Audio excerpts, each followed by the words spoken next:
there was a little money coming in. Yeah. Which expanded my free time into more just chaos and party, which spiraled me down into the bottom. What I saw when I was looking at him and talking to him, he had a vision that had gotten distorted. But I knew spiritually that we got you. We got this. And I felt that.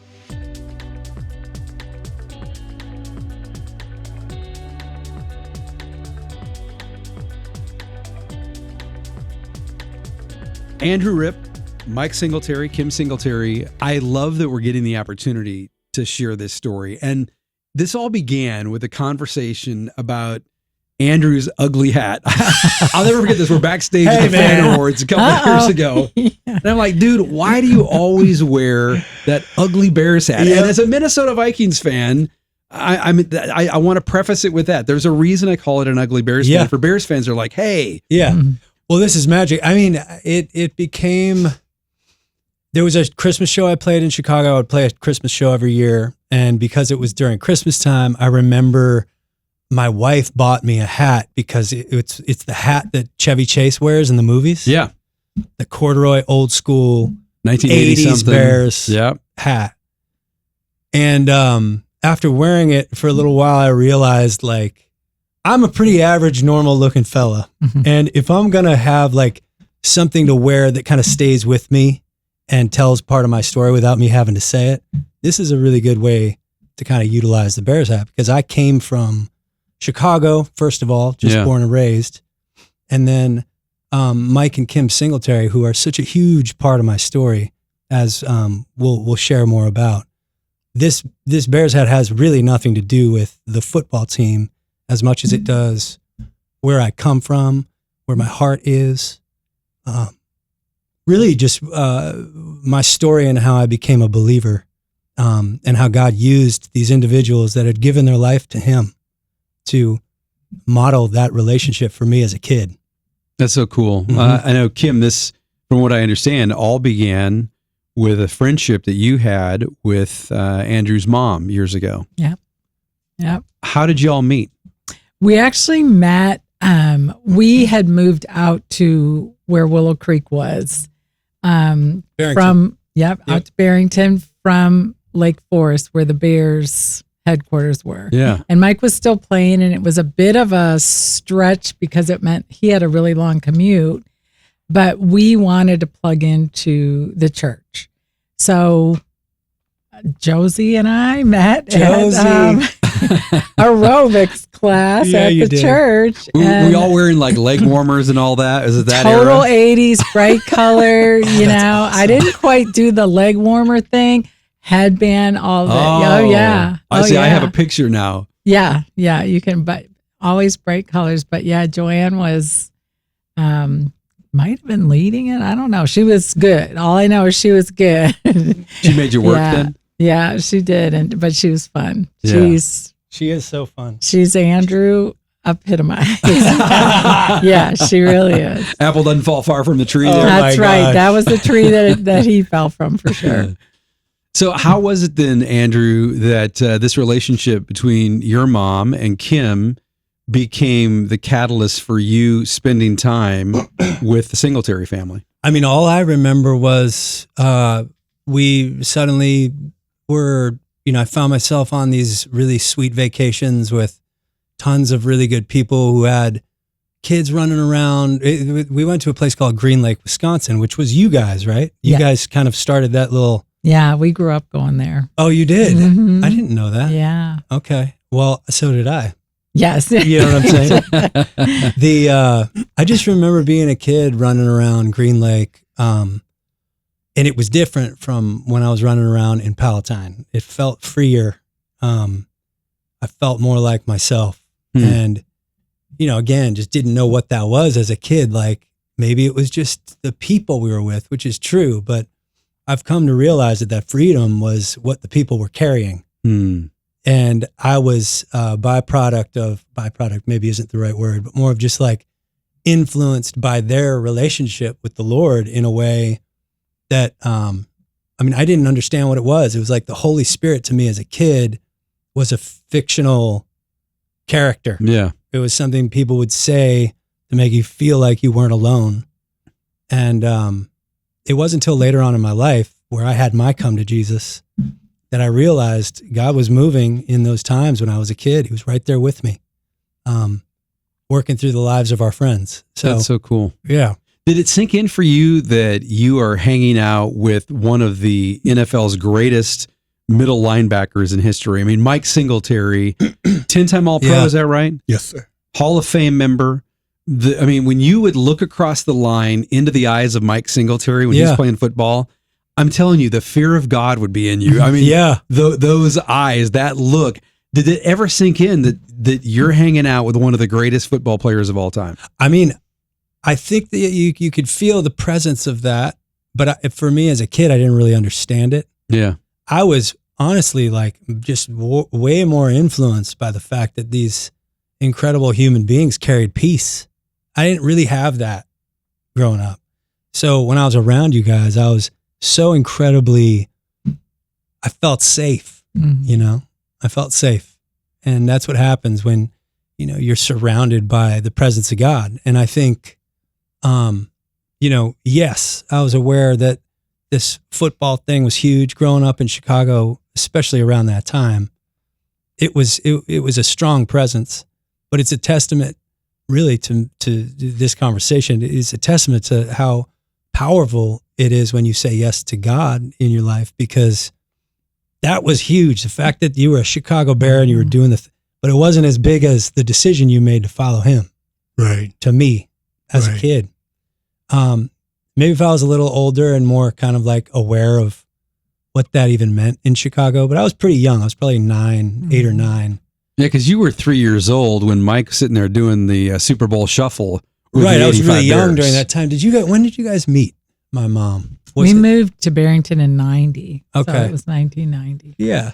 So I was 8 or 9, right around that time. Yeah, formative years. Formative years. Yeah. Formative years. And it wasn't professional football that was forming me. I wasn't quite tuned into that yet. Yeah. But I became more and more aware, honestly, probably just being around you guys, you know, having some of the other players. I remember being on a jet ski in Green Lake with, was it Wendell Davis? Wendell Davis. Oh, just cruising around, just hanging on for dear life. He was blasting, he's doing those corners, you know, at full speed. And I'm Wendell, like, Al Harris. Al Harris. Yeah. Oh, Yeah. I love Al Mhm. and his family. Oh What my a cool gosh. experience. So cool. Mike, when did you become a believer? When was it that you really grabbed a hold, or maybe better put, when did Jesus really grab a hold of your heart? Wow. That's a really interesting question. It was the depth that Jesus really came into my life was really the day that we won the Super Bowl. Really? The day that you won? No way. The day we won the Super Bowl. No way. Now, I had been a Christian. I had said I was a Christian, and Yeah. but it really wasn't until the day of the Super Bowl that after that game, when the confetti was coming down and everybody was crying and we were happy, everybody was running around, and everybody thought because I was crying, I was happy too. Mm. But I was crying because this feeling and this voice that I had in me was saying, you need to forgive your father. Jeez. Wow. And I'm like, wait a minute. You know, this has got to be Satan. This has got to be. Are you kidding me? I mean, you just won the Super Bowl. Just and won this the is Super Bowl. Conversation that you're having. The confetti is coming down, and I'm in my spirit. You got to go forgive your father. And I'm like, oh no, get that out. That's got to be. And so that was really the beginning. Wow. Of me making a difference between saying I was a believer and really beginning to walk in it. Yeah. And so that was really the beginning. And, you know, after a couple of weeks, the voice didn't go away. And when I got home, I didn't really talk to my dad that much. You mind me asking why? What was it that you had to forgive your dad for? The way we grew up. My dad was abusive to my mom and really abusive in the house. I mean, we were all scared of him. Yeah. And he was a pastor. He was a Pentecostal pastor. Wow. So you can imagine the dysfunction. Yeah. And so I just stayed clear of him. And I thought if I didn't talk to him, if I didn't see him, I'd forgiven him, I'm good. But Kim had always said, Mike, you need to forgive your father. I'm like, I already did that. I've done that. That's behind me. Yeah. I said, no, you haven't. Mm-hmm. And that day was really the beginning, and we were getting ready to have our first child. Wow. So I'm scared to death for many different reasons, but that was the beginning of this whole new walk with God. That's amazing. And I would imagine that would make it really hard for you to have a deep relationship with Jesus, having a dad who's a pastor and who isn't living out what it looks like to be a Christian man. Well, it's one of those things that I imagine a lot of people do. Yeah. You have Jesus on your terms. And to the best of your ability, yes, I'm a believer. Yes, I love God. Yes.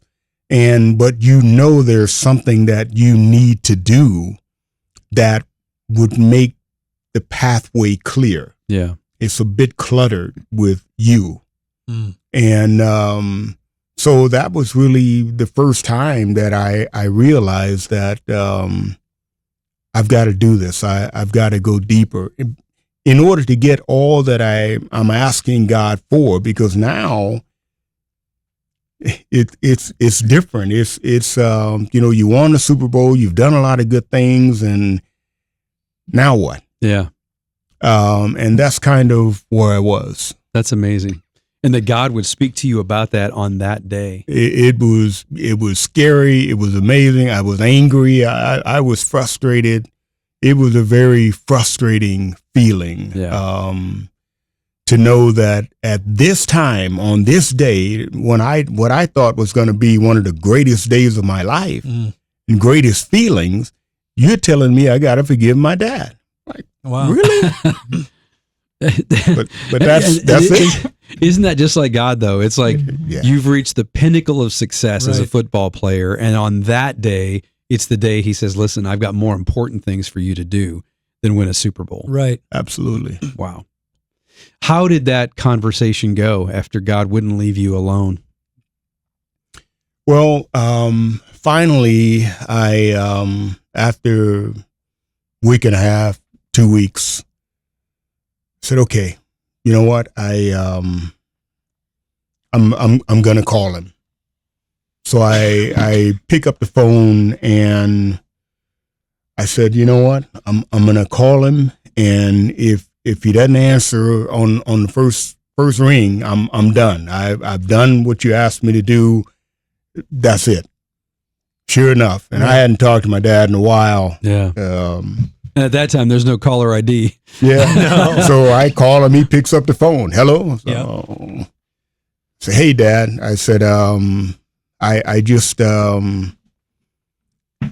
want to let you know that I forgive you. And he said, forgive me for what? I put clothes on your back. I put food on the table. What else is there? And for the next hour or so, we yelled and screamed, and I was furious. But when I hung up that phone, I knew that was the beginning. Yeah. The next step, I knew I had to go to Houston and sit across from him and have a conversation. How scary was that? It was it was just it was a time that was so interesting because all of it was faith. Yeah. I didn't know what to expect. I didn't know what was going to happen. I didn't know what the outcome would be. I just knew that I needed to be obedient on this side of it. Yeah. So finally getting to Houston, I'm on the airplane on my way to Houston. I know what I'm going to say. I'm going to let him have it. I'm going to tell him what a low life, all the stuff he did. But when I got there and I sat across from my dad, and he lived right next door to my mom. They had divorced and went on with their lives. Dad got remarried, got divorced, and he's living next to my mom. He's older now. So I'm sitting across from him, and on the plane, I just knew that, okay, you did this, you did that. I want to know what about, but I sat across from him and I began to talk to him, and I began to ask him questions. And my dad sat there and he was looking at me. And as I'm talking to him, I begin to realize that this kid that had gotten kicked out of his home at 13 years old, he was still there. He hadn't grown at all. He was hurt. He was beat up. Who knows what happened. Yeah. And here I am talking to my dad, but he's a kid and he's wounded. Yeah. And I'm realizing this. And so all of this frustration and anger that I had began to subside. Wow. And I began to see him for who he was. And I began to realize in that conversation that he just did not have the tools. So it was very humbling for me. Yeah. And so at a point in that conversation, I kind of sat back in my chair. And I realized, my mom used to always say, you're more like your father than any kid that I have. And that's all she needed to say to just break the conversation. I started crying because I don't want to be like him. Yeah. But I'm sitting there and I'm thinking, okay, you know what? I said, Dad, let me ask you something. Can you help me so that I don't become you? Wow. In my own family, in my own marriage. And mind you, this is when you're getting ready to have your first child. Getting ready to have my first child. Wow. What did he say? He said, well, son, he said, it's like you're driving down this road and you need to exit. And he said, I was going too fast to exit. He said, I would just say, I wish I would have gotten off. I wish I would have gotten off the road. The conversation obviously changed your life. Did it change his too? Absolutely. Yeah, it was, we became friends after that. I saw him in a new light after that day, and I realized that I needed to begin to learn from him. Yeah. And so when I went home to visit my mom, I also went to visit him and sit down and talk to him and begin to laugh. And we had some good times together. We really That's so did. Cool. I think you remind us too of how important it is to see people who've maybe hurt us or wronged us that we hold unforgiveness toward through the lens of Jesus, through the eyes of Jesus. And God did that for you. And I think it's a beautiful reminder for all of us who have people in our lives who've hurt us to look through that lens, to look through the lens of what we've been forgiven of, and to realize that Jesus says that if we're wanting him to forgive us, then we have to be able to forgive others. Absolutely. Yeah. And how appropriate that God would do it right as you and Kim are beginning your family. Did you notice a difference, Kim, when he came home? I did. I think for one thing, he realized in that time, because I knew he was becoming his father. He was on a wrong path. And there were things that, I would say at that time, 90% of his mind was football. Yeah. And then the little bit, he felt like he was fine. You know, when somebody says, I'm fine, Yeah. you're kind of like, yeah, no, you're not. It's the opposite. And how do you tell that to Mike Singletary? Because Mike Singletary looks across the room at you and stares at you. I would know I'm if I'm not fine. I'm fine. Like, okay, yeah, I don't think you're fine. But I could tell. And when he said he could see his dad as a kid, you know, then I knew, okay, that was just there was a softness there in his heart that wasn't there. So yeah, that's amazing. It all started on the day you won the Super Bowl. The day we won the Super Bowl. Yeah. More important than that Lombardi trophy was what God did after that. Absolutely. It was an amazing moment in my life. It really began to open up the path to where God really wanted to take me and what he really wanted to do for me as a man. And now I have such a deeper understanding of why Andrew felt so connected. Because when we first had this conversation, he said, I would go and hang out at their house just to be there because of what I saw in their lives. And you guys now have 7 kids, 15 grandkids, is that right? 16. Almost 17. Oh, wow.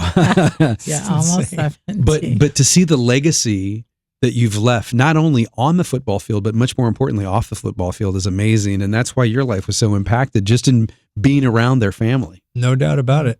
I mean, I'm still just amazed at how God, it's all so intentional. Yeah. You know, for me as a kid, I was just running around a lake, you know, but God was going, this is me putting the pieces together, doing something much bigger than, you know, it's just beautiful. I'm so grateful. You know, my moment when I came to the Lord happened based on a run. I was running away too. You were saying Mike wasn't necessarily headed down the right path. I can relate. I had moved to California and was going after a music career. And I understand that your going after a music career is in large part due to Mike Singletary because you're sitting at his house, from what I understand, one day. When I was a kid. Playing the piano. And that's where this whole story, your story, and why you're singing songs on K-Love today really began. True. I remember playing you guys had a grand piano in the living room, and I would just kind of disappear in there, probably subconsciously hoping somebody would come in and listen. What were you playing at the time? What were you singing? There was 2 songs. I only knew 2 songs. What were they? Mom got a piano for free. Somebody dropped it off at the house, and I sat down at it and I picked out the little piano intro to Desperado. The Eagles. Yeah. And can you sing it for us? The piano riff? No, the song. Desperado, why don't you come to your senses? I'll ride in fancies so long now. You guys know this song. Oh, absolutely. So you're singing this in the Singletarys living room, hoping somebody's going to come listen to you. I don't know that I was good enough to sing it and play it at the same time, but I was playing it for sure. Was I singing? Do you guys remember that? I was just playing. Is it a surprise to you that he's a singer now? Oh, not at all. Not at all. I was going to say yes, because we didn't. No, not because you were crazy. No, only because we didn't hear you sing. Oh. You didn't sing then. You played. Yes. And he played by ear.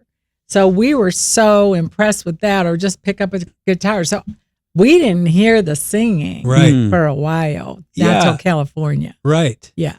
Yeah. I don't remember when the singing started. Singing is vulnerable. Yeah. And I was very insecure. Yeah. And I would do that. I remember the first time I heard myself sing, and it was the back of the minivan headed to soccer practice, and Mom was cranking B96, Chicago station. It was a pop station. Yeah. And Mariah Carey was singing. And my voice was right on the edge of changing. This is pre-puberty, Andrew. Oh, I'm telling you right now, I could hit those riffs with Mariah. I couldn't hit the whistle note, Yes. but I could hit the I could hit some of those riffs, and it was just natural. Yeah. And my mom, I was getting ready to hit one, and she turned the radio off, and there I was singing by myself. And I just remember going like, oh, like maybe this is a thing, But yeah, I remember slowly but surely music became my way of escaping reality. It was my way. I didn't know it was therapy at the time. Yeah. A lot of my early songs were sad and painful and desperate. And I was a pretty light kid, just running around. I don't know. Would you say that about me as a kid? Was I light or was I heavy? No, absolutely just light. Pretty free. Yeah. Even though I had a lot going on internally. Yeah. I think I think music really did in one form. God used it to save me from maybe making some pretty bad decisions, and I made plenty of those, but there was a lot of time there with that I look back on my first album and second album, and they're heavy. And I remember a friend of mine, when I moved to Nashville, he's like, what's going on with these heavy songs? Like, it doesn't represent who I'm friends with. Yeah. It was an outlet for you though. Yeah, but that's exactly why I was able to be light. Yeah. And I was able to put it down in a song, and it was almost a prayer for me. Yeah. It's like a spiritual, right? I mean, absolutely. that was your unloading the burden that you were carrying. But I didn't know what I was doing. Yeah. I was just kind of following my heart into this like prayer. I understand. Speaking of not knowing what you were doing, there was a conversation that you had with Mike one day while playing around on their piano in a living room. And you said, everybody in Chicago. Can you help me? I remember I called them. I called you, one of the two of you guys I called, and I was like, hey. I think you called Kim. Yeah. And then she told me you were coming relayed over. It. And I was like, I had just finished high school, barely finished high school. And I was like, the only thing I know how to do is music. I was refinishing bathtubs in Chicago at a high-rise building with my dad. That's what he did as a trade. He would refinish. So I was downtown just depressed. Like, this is what I'm going to do. Like, no offense to that gig. Like, that's awesome. There's integrity there. Like, work hard. But for me, there was something else going on. And I thought of you guys. I was like, who do I know that knows people? Well, Mike Singletary happens to be, pretty big deal in Chicago. Yeah. Maybe he knows somebody in music. So I called, and you guys relayed the message pretty quickly that, oh yeah, we know somebody. Let me call you right back. And turns out he had made a phone call to Richard Marx. And I remember you saying, I think I probably asked, like, how the heck do you know Richard Marx? Like, he's doing it. He was at the season of his life. Oh yeah. Where he was writing songs for NSYNC. Yeah. I mean, he was a huge writer at the time. And hadn't he sung at one of your ceremonies or it was something? Well, what happened was Michael Bolton had a charity softball. Celebrity softball game. Yeah. Not long before that. And so you're out there mixing it up with Richard Marx and Michael Bolton. That's awesome. At a softball game. Oh, it was very humbling that day. Really? Why? I mean, you talk about this ball was so big. I said, man, I'm going to knock this thing out the park. I couldn't hit a softball. I got struck out in a softball. I'm like, are you kidding me? And contact? Oh, it was bad. But anyways, we went to this charity outing, and it was really cool. And I remember talking to Richard, having a conversation with him. And then not long after that, you come to the house. Yeah. And but the thing that you don't know is your dad was always talking about you. And Andrew's dad would always talk about how he would be playing the piano and guitar, but he's a good baseball player. He needs to be playing baseball. He's a good baseball player. I don't understand that kid.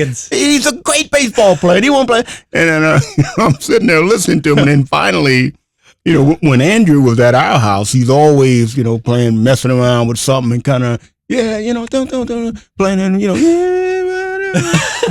but it was always music. Yeah, and right. he loved music. And so when he came over that day, when Kim said, Andrew's coming over, he wants to talk to you, and okay. So we went in the office, and I'm sitting there listening to him, and he's just sharing his heart, you know, just talking about, I don't really know where I'm going right now. All I know is I love music. And I love music, and you know, anything musical, I love that. And do you know anybody? do you know, can you call anybody? So I said, Andrew, I think, yeah, I'm gonna make a call. And so I called Richard, and I said, I know a young man. He's a friend of the son of a friend of mine, and he's a really talented young man, and he loves music. Is there any way that you can spend some time with him? Could we come by and just spend some time with him? Yeah. And thankfully, he said, sure, Mike, can do that. And so I said, great, you know, and so Crazy. Andrew and I went over there. Crazy. I mean, that's crazy. That's a big deal that you did that for me.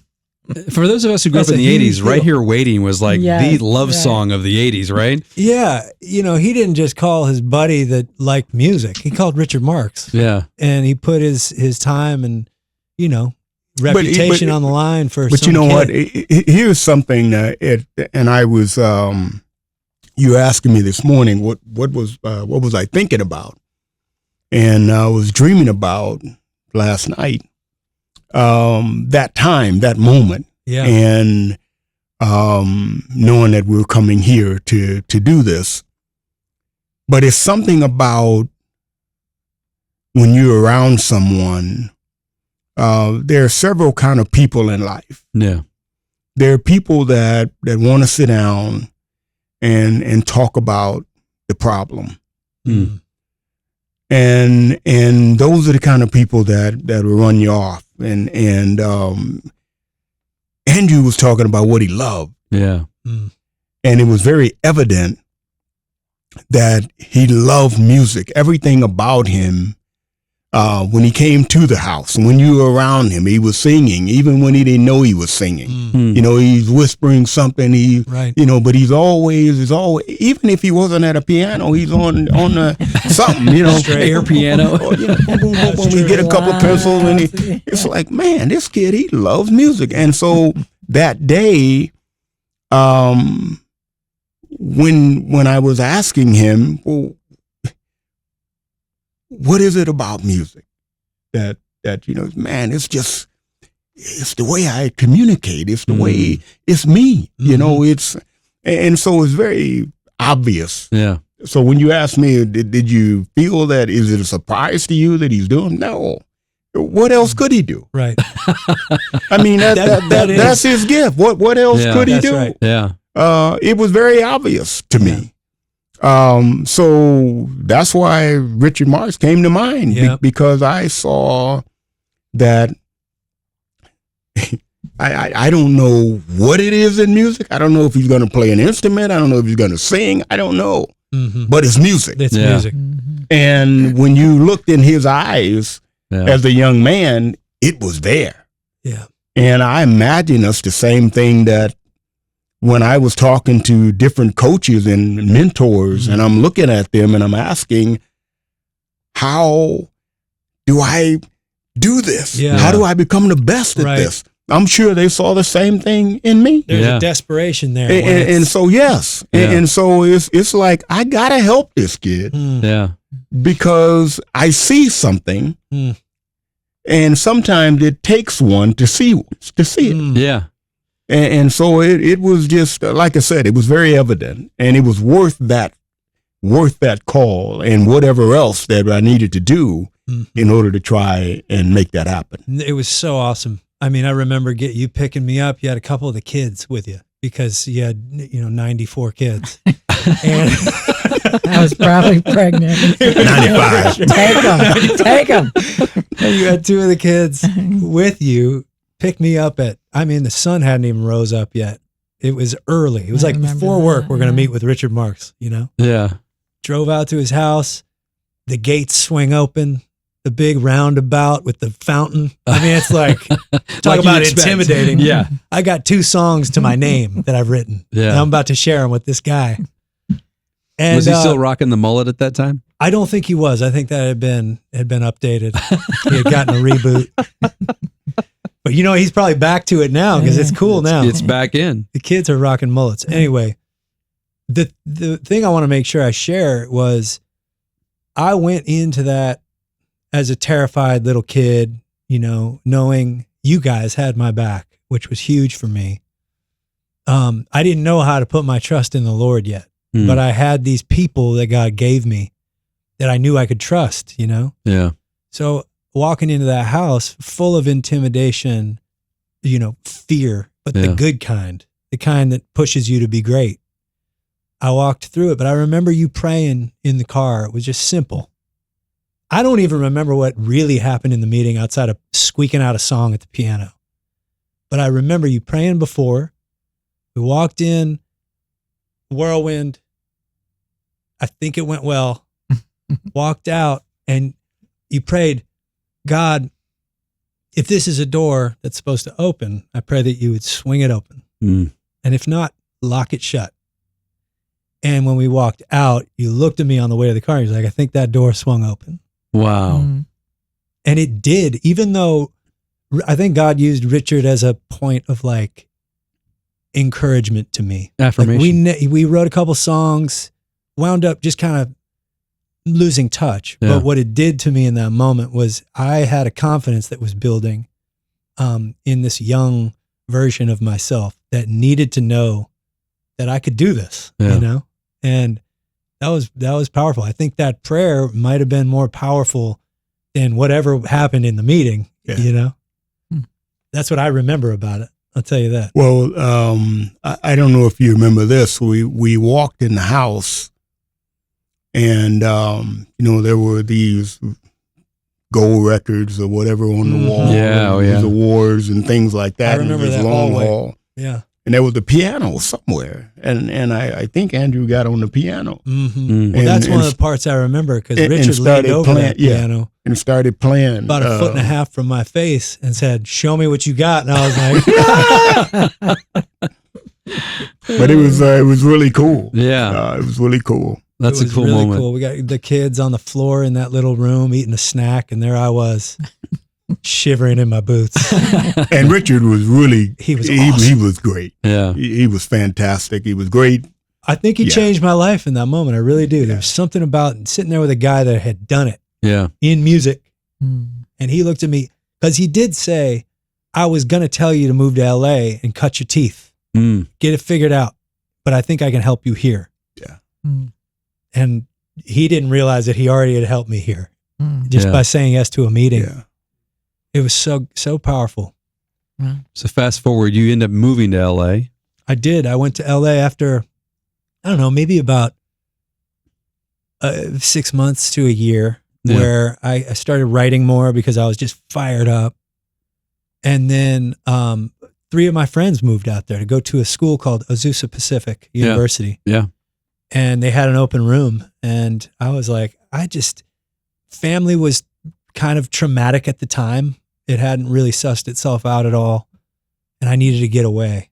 So I just took the opportunity to take that room and go to where this guy said that he was going to tell me to go to cut my teeth. I was like, all right, of all places, there's a lot of opportunity in Los Angeles for music. And I went out there, moved in with my buddies, and slowly, it was the beginning of me kind of trying to figure out who I was. I had a lot of pain from a lot of years of living in a pretty traumatic home. Yeah. My parents were doing their best. They're broken people and they're beautiful and I love them. But it was a hard time in my life. Yeah. And to deal with the pain, I would write songs, but I used alcohol. I just used the party to just get outside of the pain. Yeah. Self-medicate. I did. Yeah. And it wasn't until I was probably 22 or 23 years old, and I had been dating a girl out there that I had met. I had written some songs that had made their way onto a record, this pop star named Ryan Cabrera. Yeah. Mm-hmm. And I had written 5 songs at the time, still living in my sin, my chaos. Yeah. And yet God's dropping these things in this kid that he can't even trust yet. And I got these songs, and I heard this guy, Ryan Cabrera, was going to be at the Viper Room one night. Viper Room's a club on Sunset. And I had this brilliant idea that I would print out a CD of these songs. I had 5 songs that I thought were pretty good. And I'd go to that club because I knew Ryan was going to be there. I'd write my phone number on it, on the CD, and hand it to him if I saw him. That's so old school, man. It's old school, and it doesn't work. Yeah. It's like, if anything, that thing's going directly into the trash can. Yeah, exactly. If it even makes it there. Yeah. I walked into the Viper Room that day, and there's Ryan at the bar with a friend of his. And I was trying to find my way of not being weird, but there's no way to not be weird. Right, good luck. Well, Ryan left. He went to the bathroom, and I walked up to his friend, and I was like, hey, man, I got 5 songs on this thing, and they're fire. My number's on there. Would you listen to this if I gave it to you? He's like, totally. So not giving it to Ryan was a good move. Yeah. Hour and a half later, phone call. They're in the car. Wow. Cranking the songs. He's like, what are you doing tomorrow? Showed up at his house the next day, wrote 5 songs on the next album, had the single for the album. Yeah. And it opened up a season of my life where, economically, suddenly, like, of all the kids going to college, of all my friends, I actually didn't have to go get a job because there was a little money coming in. Yeah. Which expanded my free time into more just chaos and party, which spiraled me down into the bottom. I hit the bottom. Yeah. And the girl, what did the bottom look like for you? I mean, the girl that I was dating was so wonderful and beautiful and integral. And I'll never forget the day she looked at me and she's like, you're not who I felt like I thought you were. And I got to go. And I hit that. That was it. Because I couldn't blame her. This was so clearly me. And I had an opportunity to either look in the mirror or keep running, Yeah. So in that moment, I hadn't seen you guys in years. And in that moment of hitting rock bottom, I called Kristen, your oldest daughter, I think, or maybe Facebook messaged her or something. I was like, hey, can I get your mom's cell phone number? I've got some stuff going on. I'd love to talk to her. Do you remember that day, Kim? Oh yeah. You guys, this was, Yeah. This is crazy what happened because I think I've told you about this, but Carly, my girlfriend at the time, leaves. I'm in a puddle on the floor. The Facebook message comes back in with the phone number and I called Kim. You picked up the phone on the second ring. It was like quick. And I was playing it cool because I didn't want to be like, I hadn't talked to you in years. I'm not just going to be crying, calling you. And you're like, you call me Anderson. You're like, Anderson. And I remember saying, hey, what's going on with you guys? Well, we're packing up. We're in Tahoe right now for a spring break. We're packing up the car. Can I call you when we get home? I was like, absolutely. Hangs up the phone. And I'm in the broken moment. This isn't the broken season. I'm in the moment where it's hitting the fan. Yeah. Desperate. And that was my call. And but you want to play it cool. You don't want to admit that, hey, I need you right now. I wasn't there. Yeah. I was like, these people are too important to me. I don't want to just push them away. Yeah. And I hit my knees after that call and I was like, God, I need you. Like, I don't know who else to go to or what to do, but I need you. And the phone rang. You called me back 2 minutes later in the middle of that prayer. Said, get in your car and come up to our house. You guys were in San Francisco at the time. You're coaching the 49ers at the time, right? Yes. Yeah. It was right in that time. And I got in my Jeep Wrangler, which didn't have any doors. They never had doors. And drove up the 5 freeway for 5 hours with no doors, just crying, looking like a just hot mess. Yeah.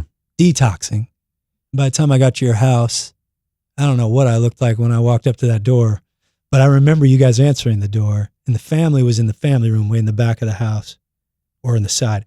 And you kind of like, you're like, hey, how you doing? And you walked me into kind of the fancier living room that nobody usually sits in. You know what I'm saying? Yeah. You're like, this guy's not ready for the hang yet. He needs a shower. So you sat me down on the couch in the living room, or in the family, whatever that room is called. And I just remember having the freedom to spill all the beans, not put on a show, but like I felt the security in myself to just be able to say, hey, this is who I am. I knew that you guys were going to love me anyway, but I told you things I never told anybody. And I said, I want to be free like you guys are. I want peace in my life. I don't want to wake up with regrets anymore. Like, this hurts. I don't want to do this. And I know that it's possible because I'm looking at it. Yeah. How do I get there? And I think, Kim, you said, well, I go out in the backyard and I spend time with Jesus in the backyard. And I would encourage you to do that the next day. And you said something that I did specifically that wound up being my come to Jesus moment. You said, get down on your knees and don't get up until God meets you there.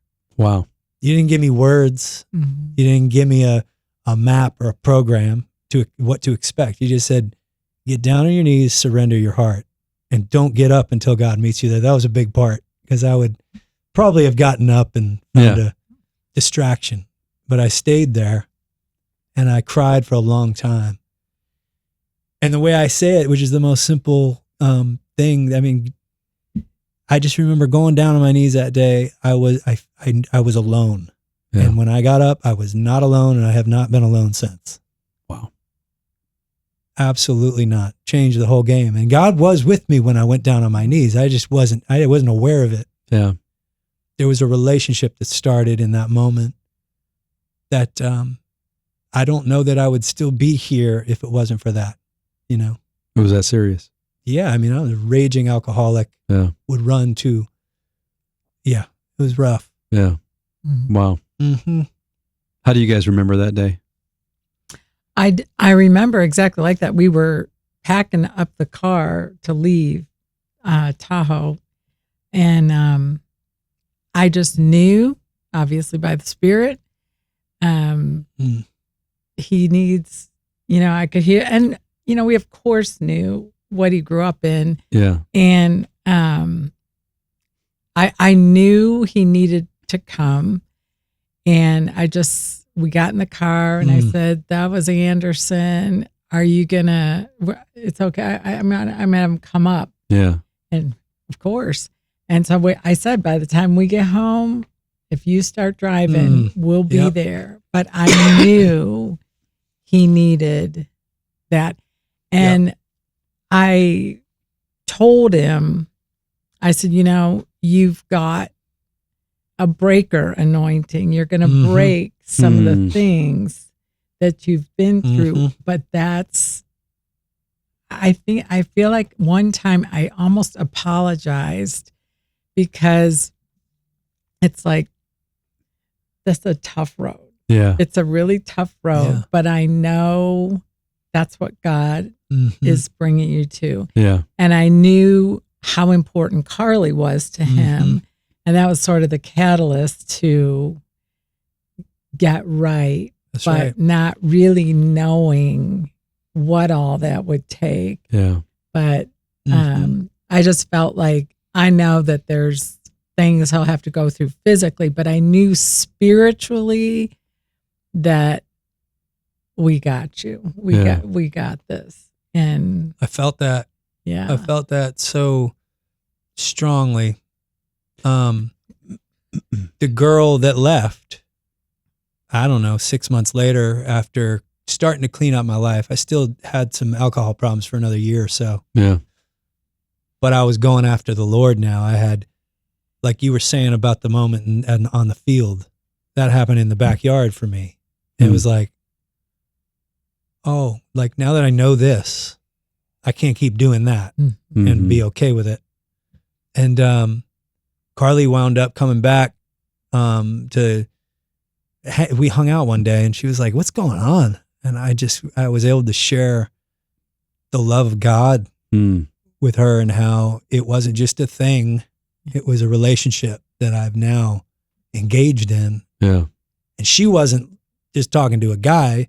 She was now talking to the fella she thought she started dating back in the day. Hmm. And she's like, whoa, maybe. So we wound up, that's my wife. We've been together married for 16 years. Dude, that's 3 so kids. Mm-hmm. Changed everything. Wow. Changed everything.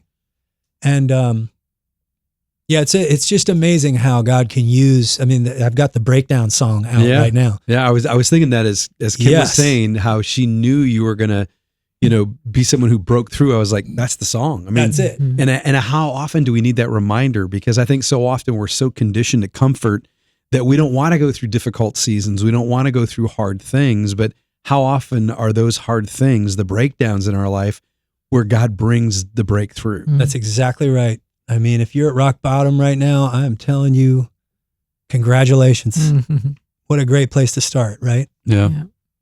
God can There's nowhere to use go that. but up, right? That's Yeah. I mean, the one thing required of you is surrender. Mm-hmm. But then, yeah, absolutely. That's beautiful. This has been an amazing conversation. I was thinking about this morning as I was praying about our conversation, and I could see this story being a movie. Hmm. So if Andy Irwin's listening right now at Kingdom Story, Yeah. I think this could be like the next great story about Christian music, which they've done a really good job with for King and Country Story and Incredible. Mercy Me Story and Bart's Story. So I got to thinking, Andrew, who would play you if your story all of a sudden became a movie? Don't act like you don't know the answer to that. Brad Pitt in 2 seconds. Not Woody Harrelson? Woody Harrelson, if Brad's not available. He would be a good second. I got to tell you, I don't know who would play me other than I do feel like, it's funny. Any way, like when you get yourself out of the driver's seat of your life is no longer yours. So if there's any way God wants to use my story, let's go. If that ever happened, I would just trust that, the Lord would put those pieces together. I don't know. I can't get in the way of that. But, it certainly has been powerful because ever since I was 14 years old, ever since I was born, but ever since I was 14, when I recognized God started moving and something was happening in the lives of these guys that I wanted, I knew I wasn't really necessarily in control, Yeah. So same thing with like writing songs. Any artist out there writing songs, the best ones happen when you're not the one writing them. Mm. When you suddenly find a way to receive a song, it's like the same way of living a righteous life. It's like, let's find a way. God, what are you saying? Yeah. How would you respond to this situation? So any way, God, you can use our story in our lives, do it. Let's go. That's Revelation, right? Where it talks about being overcomers That's by right. the blood of the Lamb and the word of our testimony. That's right. 2 of my favorite verses have become 2 Corinthians chapter 1, verses 3 and 4. And it says, the very things that God comforts you in are the things that he then uses so that you can be That's right. a comfort to someone else. So hearing your story, Mike, about forgiving your dad, I think these are all things that God is using in the mix of all this coming together to encourage people in different ways, to challenge people in different ways. And I think that's a beautiful thing. Yeah. And I mean, you guys don't know this about them, but specifically right now, Mike has just released a book that I wanted to make sure I encourage people to check out. What's it called? It's called Visualize Your Greatness. What's it about? It's basically a 7-step book, 7 C's that I talk about. My life starting basically at 12 years old, when my dad left my mom and my brother Grady was killed in an automobile accident about 6 months after that. And I was thinking there was no God. Where are you? What's happening? And my mom challenged me and asked me to become the man of the house at 12 years old. Wow. And, of course I said yes, but there were a lot of things in my mind and in my heart at that time. But when I said yes to my mom, I went in my room and got out a sheet of paper and I began to write out my vision statement. At 12. At 12. Wow. And so the vision statement was find a way to get a scholarship to go to college. And I wasn't even playing football at the time. Wow. You know, we were Pentecostal. Yeah. And, you know, there was none. So, but when my dad Yeah, but as a left, Pentecostal, you believe in the laying on of hands. That kind of plays right into football. That's right. That's right. That's why you were the minister of defense. so that was the first thing, get a scholarship, go to college, get my degree, in which I'd be the first in my family to do so, become an All-American, get drafted and go to the NFL, buy my mom a house and take care of her for the rest of her life. Wow. Become an All-Pro, go to the Super Bowl. Huge. And own my own business. So I wrote that out and I put it on the wall. That was my vision statement. At 12. And, And that's here insane. you are today. You've accomplished all those things. Yep. That's and amazing. a bonus, because he forgot to write, get a good wife. I'm like, I'm not even in your top 9. And 4,684 kids. Man. Oh, yeah. Yeah. That's Yeah, awesome. he's done That's it so all. cool. I think you have to have an abridged version now, right? I think there needs to be another chapter. Mhm. Yeah.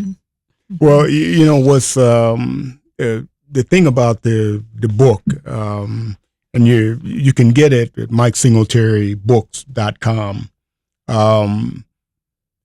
Visualize your greatness. When I was telling Andrew that it was something that I saw in him. Yeah. And I think that what's so important about what I saw when I was looking at him and talking to him was he had a vision that had gotten distorted by all of what was going on around him. Yeah.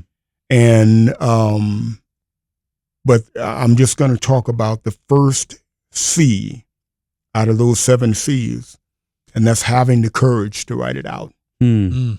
And so he had the courage to take that first step.